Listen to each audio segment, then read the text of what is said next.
I never pressured any of the women I ever dated and or married to get on the motorcycle.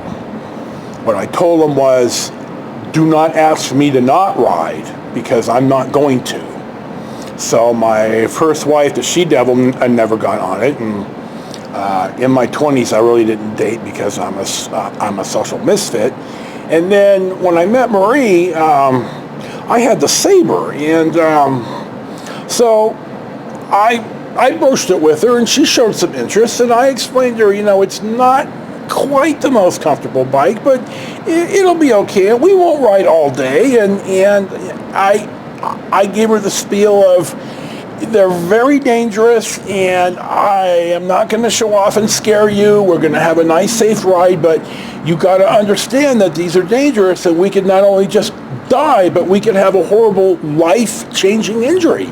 And you got to understand this. But for me, it's worth the risk. So she felt it was worth the risk too, and we went on 2 or 3 rides on the Sabre before we went ahead and bought the Goldwing.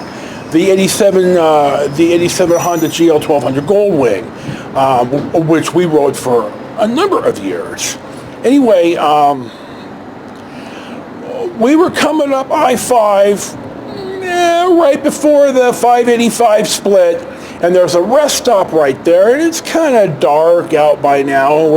We ate at Harris Ranch, and we're riding back home, and I was living in the apartment on Tropic right then, and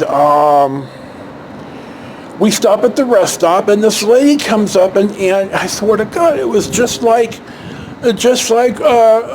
Lovejoy, and they're hammering us for donations. And then she says, but what about the children? And I just burst out laughing, and I said, fuck the children, which just threw her for a loop.